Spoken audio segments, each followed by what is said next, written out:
Bismillahirrahmanirrahim. Assalamualaikum warahmatullahi wabarakatuh. Selamat bergabung kembali di mata kuliah kewirausahaan pada Prodi Teknologi Pangan Untirta. Untuk materi yang akan kita bahas dan akan kita pelajari pada pertemuan kali ini, yaitu untuk perencanaan pemasaran dan penjualan, di mana sebelumnya kita semua sudah mempelajari terkait perencanaan produksi dalam suatu bisnis pangan. Nah, mari kita simak dan mari kita pelajari bersama untuk perencanaan pemasaran maupun penjualan.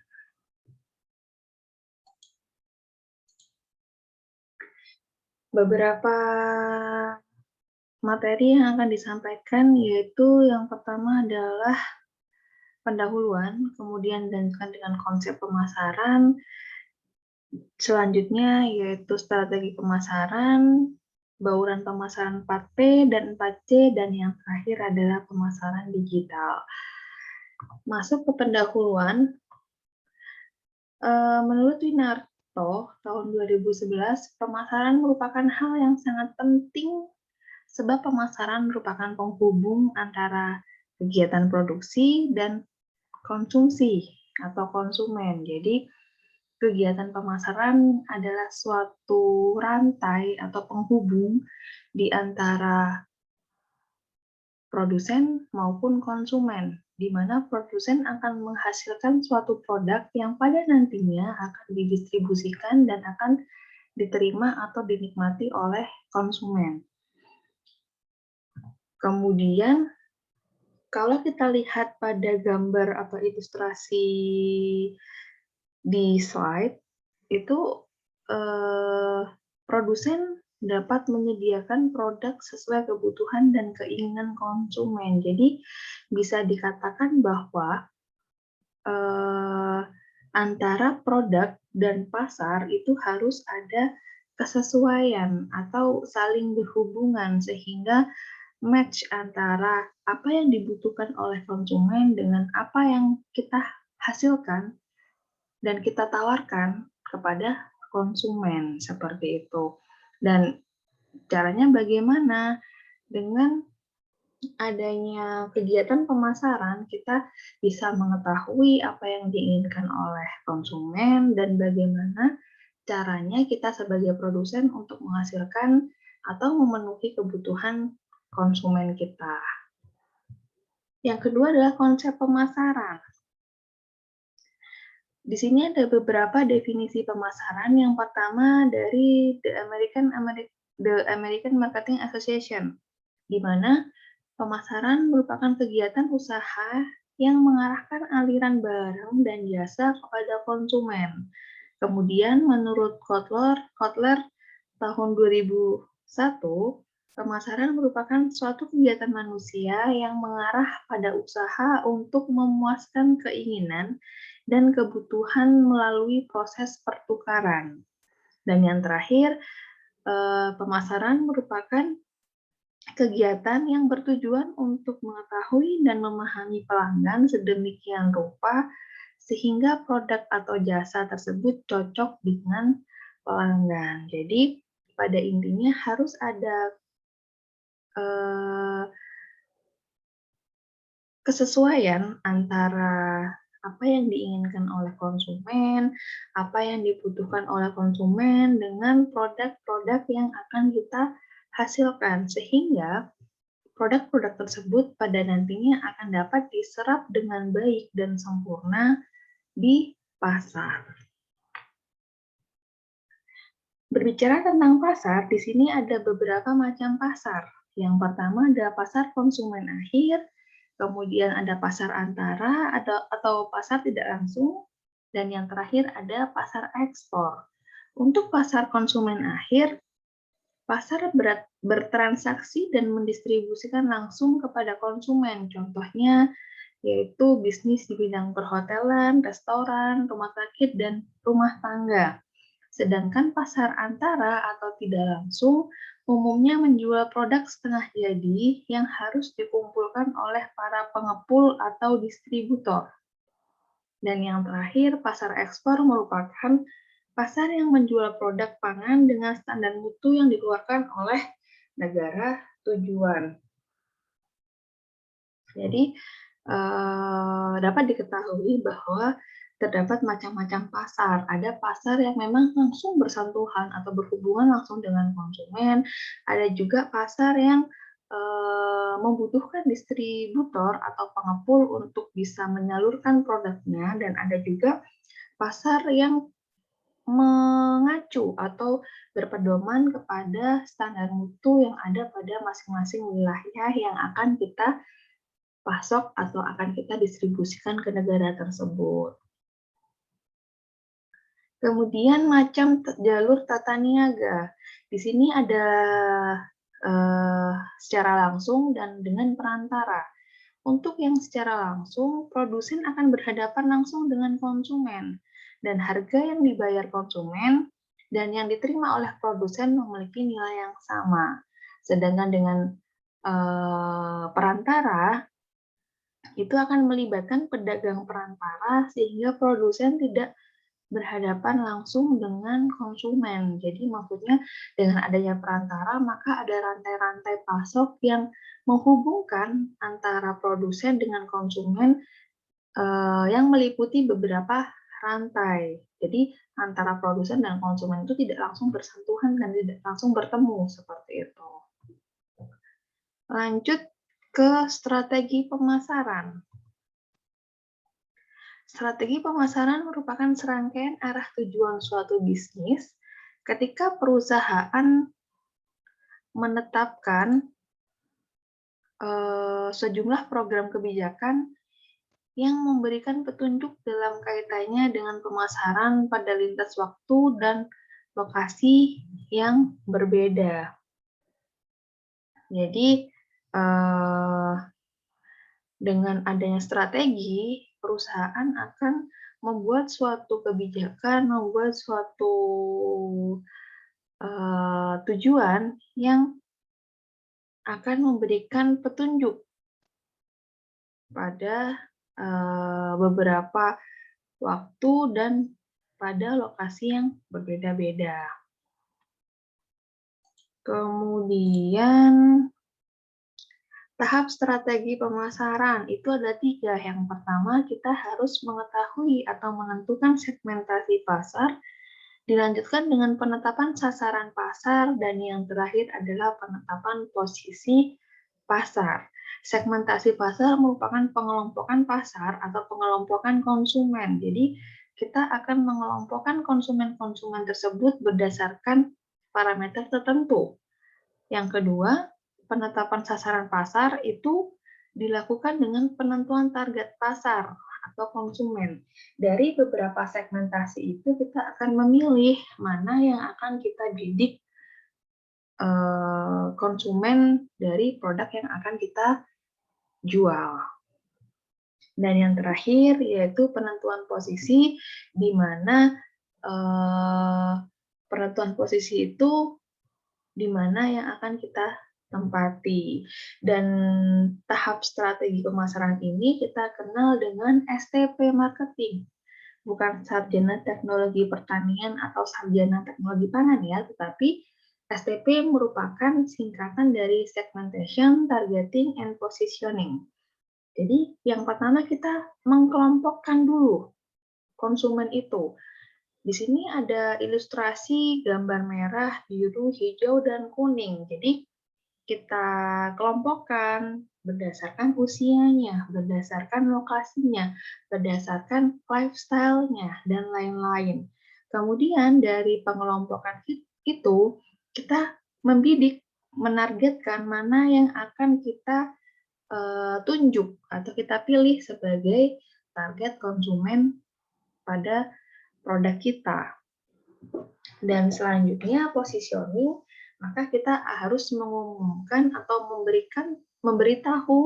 memberikan informasi di mana posisi bisnis kita yang akan kita jalani. Seperti itu. Yang pertama kita membahas tentang segmentasi pasar.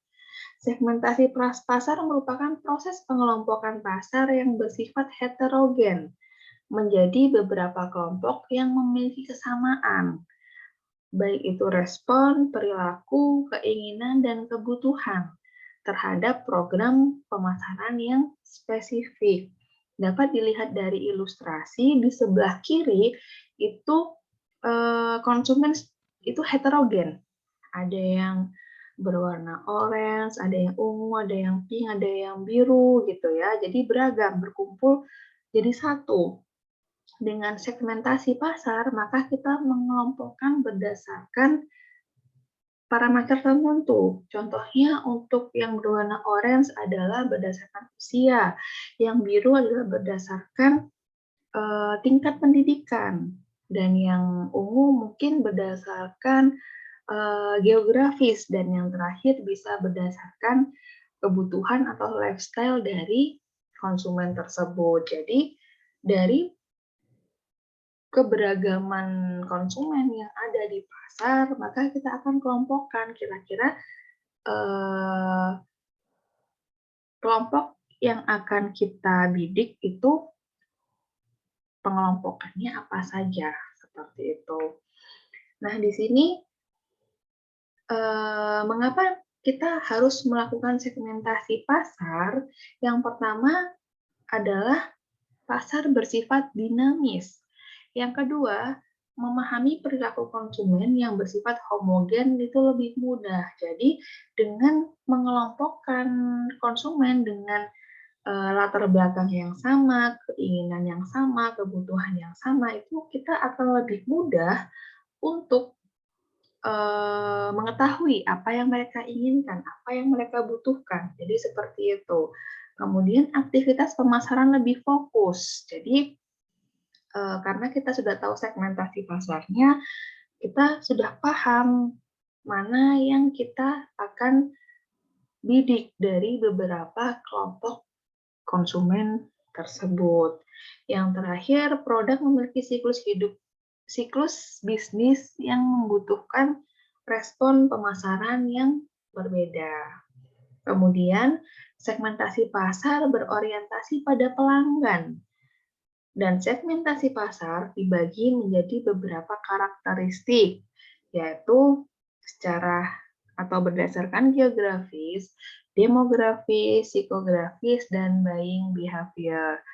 Untuk geografis, contohnya berdasarkan wilayah, berdasarkan kota, kemudian bahasa, iklim, dan lain sebagainya. Sedangkan untuk demografis itu kita bisa kelompokkan berdasarkan usia, berdasarkan keluarga, status sosial, dan lain-lain. Untuk psikografik, itu kita bisa mengelompokkan berdasarkan lifestyle, berdasarkan personality, nilai, dan attitude.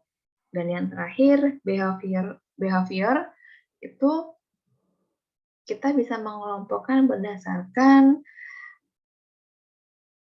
penggunaan, berdasarkan status dari pengguna, kemudian bisa dari keuntungan yang diperoleh dari pembelian produk tersebut. Setelah kita mengelompokkan konsumen itu menjadi beberapa kelompok atau beberapa segmen, maka kita harus memilih target pasar mana yang akan kita bidik. Target pasar terdiri dari beberapa pembeli yang memiliki kebutuhan dan karakteristik yang sama, yang akan dipenuhi oleh produsen.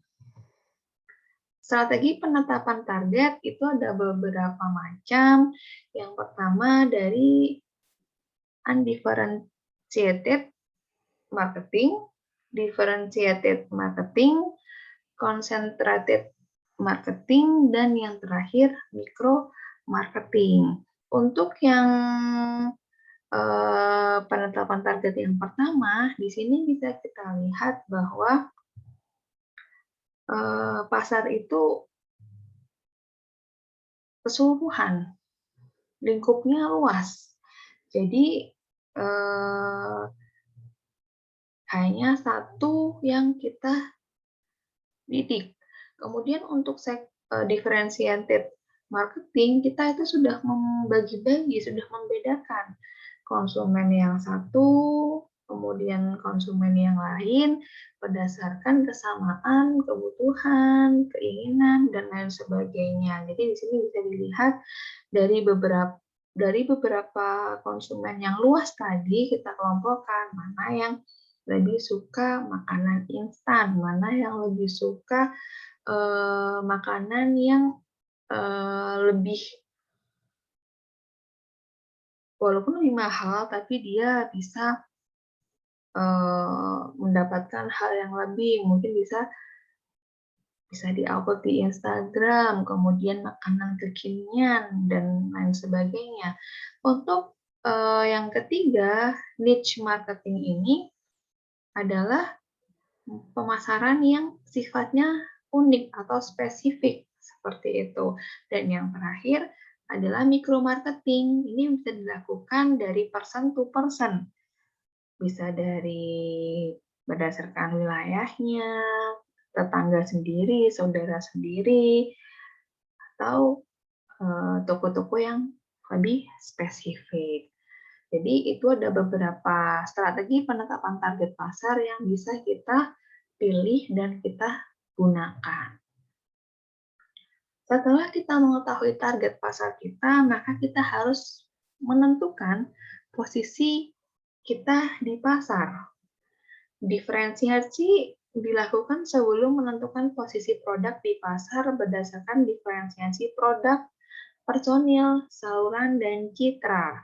Selanjutnya, memilih posisi terbaik untuk produk kita. Jadi ketika ada beberapa produk yang sama, kita ada di posisi yang mana nih? Kita menawarkan hal yang apa yang berbeda sehingga posisi kita itu bisa dilihat, bisa diketahui, atau bisa dibedakan dengan produk-produk yang lain seperti itu. Di sini ada tahapan untuk penentuan posisi pasar. Yang pertama dengan mengidentifikasi keunggulan kompetitif, kemudian pemilihan keunggulan kompetitif, dan yang terakhir adalah mewujudkan dan mengkomunikasikan posisi yang kita pilih dan kita tentukan. Masuk ke bauran pemasaran 4P. Jadi nanti ada dua bauran pemasaran, ada 4P dan 4C. Yang biasa kita kenal adalah bauran 4P. Apa saja itu bauran 4P? Yaitu bauran 4P meliputi produk, price, place, and promotion. Untuk bauran pemasaran atau marketing mix merupakan kumpulan alat pemasaran praktis terkendali yang dipadukan perusahaan untuk menghasilkan respon yang diinginkan oleh pasar sasaran.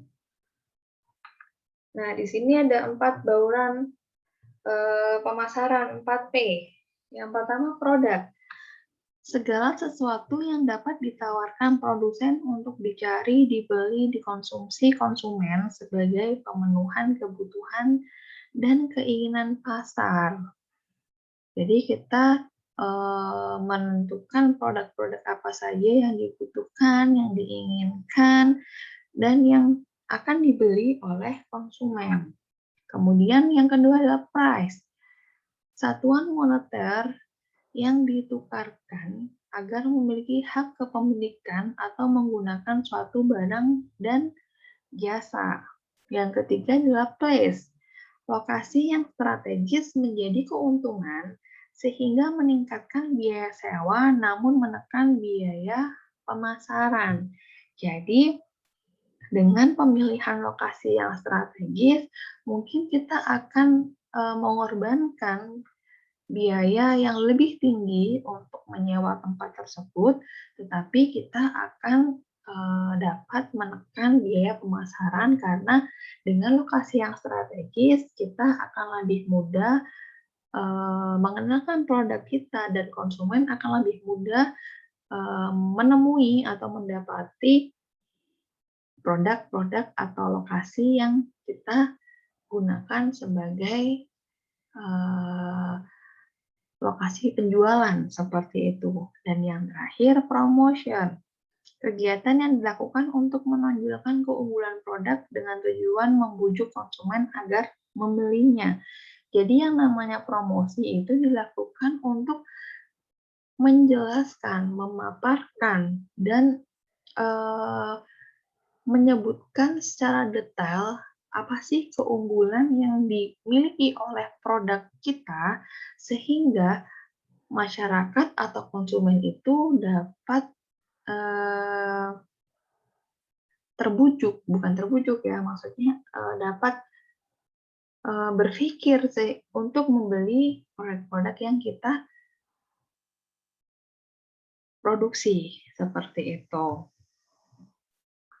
Kemudian di sini ada target konsumen dan positioning-nya. Ada produk, price, place, dan promotion. Promotion itu bisa untuk pengiklanan, personal selling, sales promotion, public relation, dan direct atau digital. Untuk produk itu bisa dari variasi, quality, design, fitur, nama atau brandnya, packaging, dan service. Dan yang untuk parameter price itu ada list harga, ada diskon, penawaran diskon, kemudian ada kredit dan lain-lain. Sedangkan untuk bauran place itu kita akan berbicara tentang channel, lokasi, dan transportasi atau logistik dari pelaksanaan kegiatan produksi produk yang akan kita pasarkan. Yang pertama, produk. Dalam arti sempit, produk merupakan suatu barang yang berwujud tangible. Dalam arti luas, produk meliputi objek fisik, jasa, acara, orang, tempat, organisasi, ide, dan lain-lain. Jadi, produk yang kita tawarkan itu tidak hanya melulu dalam bentuk benda, dalam bentuk makanan, minuman, tapi kita juga bisa dalam bentuk jasa, kemudian ada organisasi, ada ide sebagai konsultan, dan lain-lain. Penentuan strategi produk yaitu dengan menentukan bauran produk, merek dagang, kemasan produk, kualitas produk, dan pelayanan. Jadi untuk memberikan keunggulan dari produk kita, kita harus mempunyai suatu ciri khas. Baik itu dari kemasannya, dari manfaatnya, kemudian dari bagaimana cara kita melayani, sehingga tidak hanya produk itu diinginkan oleh konsumen, tetapi konsumen juga akan merasakan kemudahan dalam mencapai atau membeli produk-produk yang kita tawarkan. Kemudian, produk mempunyai siklus hidup yang perlu diperhatikan. Yang pertama, produk memiliki umur yang terbatas. Seperti yang kita ketahui bahwa produk pangan itu mudah rusak walaupun dia sudah mengalami proses pengolahan, tetapi tidak dapat dipungkiri bahwa umur simpan dari bahan pangan tadi itu tidak lama atau tidak panjang. Yang kedua, penjualan produk melalui berbagai tahap, cara, peluang, dan tantangan masing-masing bagi produsen. Yang ketiga, laba fluktuatif selama daur hidup produk. Dan yang terakhir, produk memerlukan strategi pemasaran, keuangan, manufaktur, pembelian, dan SDM yang berbeda pada setiap tahap siklusnya. Kemudian yang kedua adalah price atau harga. Harga merupakan jumlah dari uang atau barang dengan kepuasan yang diperlukan untuk memperoleh suatu produk. di mana penentuan harga sangat penting dan erat kaitannya dengan pendapatan yang dihasilkan. Jadi penentuan harga ini juga perlu diperhatikan dan butuh strategi khusus untuk bisa menentukan harga agar produk yang kita tawarkan, yang kita jual itu dapat bersaing dengan produk yang ada di pasaran maupun produk-produk sejenis seperti itu. Penentuan harga dapat dibagi menjadi 3, meliputi yang pertama berdasarkan nilainya, kemudian berdasarkan biaya, dan berdasarkan titik impas atau break-even point atau pricing. Volume titik impas itu merupakan biaya tetap dibagi dengan harga dan dikurangi biaya dari variabel tersebut. Jadi penentuan harga itu bermacam-macam, bisa dilihat dari added value atau nilai tambah dari produk tersebut, bisa juga dari biaya produksinya, dan bisa juga dilihat dari atau ditentukan berdasarkan break-even point dari produk tersebut. Strategi penentuan harga di sini ada beberapa macam. Untuk harga premium, di mana perbandingan kesesuaian di antara dua nilai yang ekstrim, yaitu harga yang tinggi dengan kualitas yang tinggi, atau bisa dikatakan ada harga, ada rupa.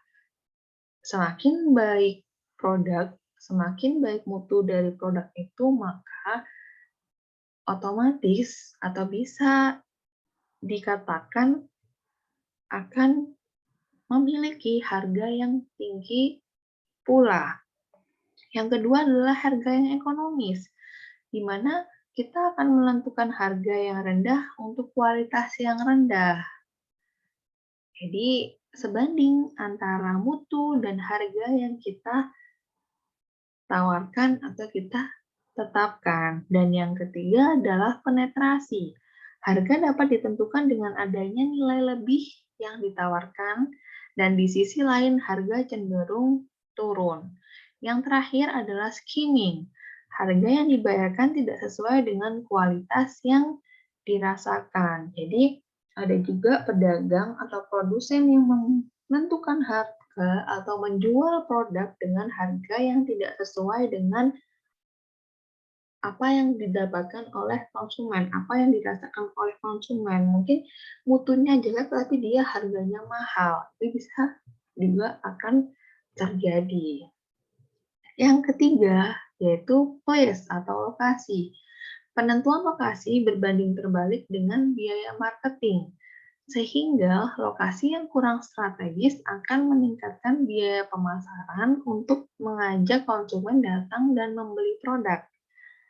Penentuan lokasi juga akan mempengaruhi terhadap kegiatan distribusi. Semakin strategis lokasi yang kita pilih, maka itu akan dapat menekan biaya untuk memasarkan produk kita. Dan semakin strategis lokasi yang kita pilih, maka akan memudahkan para konsumen untuk menemui, berkunjung, dan mungkin berkunjung berkali-kali seperti itu. Kemudian hal yang perlu dipertimbangkan dalam penentuan lokasi. Yang pertama adalah kedekatan dengan konsumen atau pasar, kedekatan dengan sumber bahan, keadaan infrastruktur, ketersediaan informasi mengenai program pembangunan, ketersediaan tenaga kerja, dan ketersediaan dana. Jadi, kita harus mempertimbangkan bagaimana kita menentukan lokasinya itu, apakah jauh dari kota, jauh dari keramaian, ataukah lokasi yang kita pilih itu mempunyai akses yang tidak baik, sehingga hal tersebut akan mempengaruhi daya tarik maupun tingkat minat dari konsumen untuk datang berkunjung ke lokasi tersebut. Dan semakin jauh, semakin tidak baik pemilihan lokasi kita atau tidak strategis gitu ya, bisa dibilang, maka kita butuh pengorbanan untuk bisa mengenalkan produk-produk itu di pasaran yang lebih luas. Kemudian di sini ada desain sistem saluran distribusi harus mempertimbangkan. Yang pertama, penentuan jenis perantara yang sesuai. Kita harus tahu penjualnya bagaimana, agennya bagaimana, distributornya seperti apa.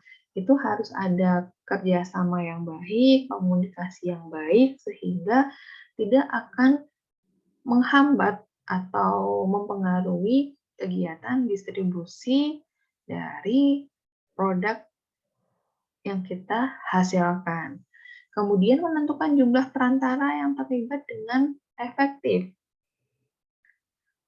Apakah distributor itu cukup 1, 2, 3, atau yang lain? Itu juga perlu dipertimbangkan positif dan negatifnya. Kemudian masing-masing anggota perantara harus memahami kesepakatan dan tanggung jawabnya. Dengan adanya kerjasama atau perjanjian kerjasama, maka diharapkan pada masing-masing lini, pada masing-masing aspek, baik itu produsen dan distributor, itu dapat memahami tanggung jawabnya sehingga dapat bekerja secara optimal. Kemudian mempertimbangkan alternatif biaya yang berkaitan dengan keuntungan dari perantara yang berbeda. Selanjutnya, memilih perantara yang kooperatif dengan produsen, dan yang terakhir, harus mempertimbangkan komitmen jangka panjang dan fleksibilitasnya. Yang keempat, yaitu promotion. Promosi merupakan bauran komunikasi pemasaran yang bertujuan untuk menjalin komunikasi kepada konsumen dengan maksud untuk mempengaruhi dan mendorong konsumen untuk membeli produk yang ditawarkan. Jadi jangan kaget apabila ada sales, ada bagian pemasaran yang memang membaik-baikkan, melebih-lebihkan keunggulan dari produk yang dia tawarkan. Karena memang tujuan dari promosi itu sendiri adalah untuk menarik konsumen dapat membeli produk yang kita miliki. Kemudian promosi dapat berupa beberapa macam. Ada bentuk iklan, sales promotion, public relation, personal selling, dan direct marketing. Setelah kita bahas tentang bauran 4P, kita akan lanjut membahas tentang bauran pemasaran 4C. Yang pertama kita akan memahami terlebih dahulu evolusi konsep pemasaran dari marketing 1.0, 2.0, 3.0, hingga 4.0, di mana dari produk berbasis produk, kemudian berbasis customer, human centric, dan yang terakhir beralih atau mulai beralih pada pemasaran digital. Dan berikut adalah evolusi dari pemasaran baik dari 1.0 hingga 4.0 dan 5.0. Di sini ada perbandingan marketing dari 1.0, 2.0, 3.0, dan 4.0. Bisa dilihat dari konsentrasinya saja. Untuk 1.0 dia berbasis produk, berorientasi pada produk. Sedangkan marketing 2.0 dia berorientasi pada pemasaran. Dan yang ketiga berorientasi pada people atau orang. Dan yang terakhir untuk marketing 4.0 dia yang berdasarkan atau berorientasi pada klien atau kebutuhan dari klien itu tadi. Menurut Kotler tahun 2017, marketing 4.0 merupakan kombinasi antara pemasaran tradisional atau offline dan digital atau online. Bauran 4C merupakan upaya transisi menuju pemasaran digital. Jadi 4C itu transisi dari konvensional ke digital. Bauran 4C dapat mengakomodasi partisipasi konsumen dalam aktivitas bisnis yang meliputi yang pertama co-creation, currency, communal activation, dan conversation. Untuk co-creation, itu merupakan strategi pengembangan produk yang melibatkan konsumen dari tahap pencarian ide sehingga produsen akan mengalami kesuksesan. Jadi, untuk co-creation itu produsen akan mensurvei, mendata, memahami apa sih yang benar-benar dibutuhkan oleh konsumen, tidak hanya yang diinginkan konsumen. Maka dari kumpulan hasil itu, kita sebagai produsen akan membuat suatu produk yang dapat memenuhi kebutuhan dan keinginan dari konsumen tersebut. Kemudian yang kedua, koherensi, yaitu penentuan harga tidak terpaku pada standarisasi, sehingga produsen lebih fleksibel menentukan harga berdasarkan tingkat permintaan dan tingkat penawaran. Yang ketiga adalah communal activation, di mana konsumen dapat lebih mudah mengakses produk melalui pengalaman konsumen atau pihak lain. Contohnya, mungkin kita sudah sering melakukannya, yaitu bisa di Shopee, Tokopedia, Blibli, ataupun digital marketing yang lain. Karena kita bisa melihat testimoni dari beberapa pelanggan yang telah membeli atau menikmati produk yang sudah dibeli, seperti itu. Dan yang terakhir adalah conversation, di mana unit usaha akan menyediakan tempat komunikasi bagi konsumen untuk melakukan percakapan mengenai dan menawarkan evaluasi dan rekomendasi produk berdasarkan pengalaman. Tidak jauh berbeda dengan communal activation, tapi di sini lebih mengarah bagaimana dia akan berkomunikasi, mengevaluasi, memberikan pendapat dari produk ataupun pengalaman-pengalaman yang sudah pernah dilakukan. Yang keenam, kita masuk ke dalam pemasaran digital. Apa sih pemasaran digital? Pemasaran digital atau digital marketing merupakan sebuah upaya pemasaran yang dilakukan dengan menggunakan alat elektronik ataupun internet. Kalau secara konvensional, kita akan menjual door to door, person to person, tetapi di sini, di era yang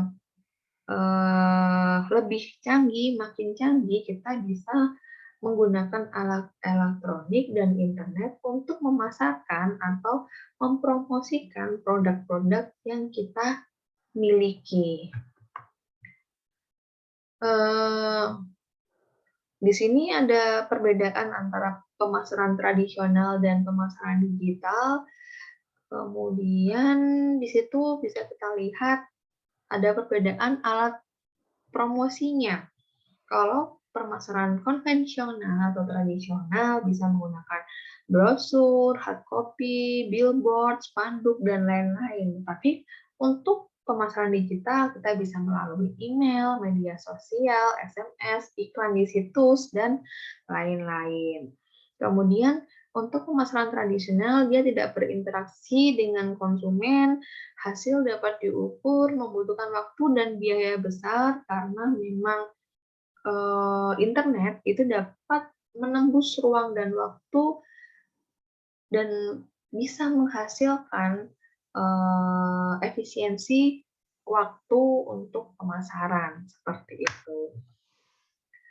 Oke, kita masuk ke tugas kelompok. Jadi, dari beberapa materi, beberapa topik yang sudah kita bahas sebelumnya, maka masing-masing kelompok diharapkan dapat merencanakan pemasaran dan penjualan produk yang sudah dia pilih.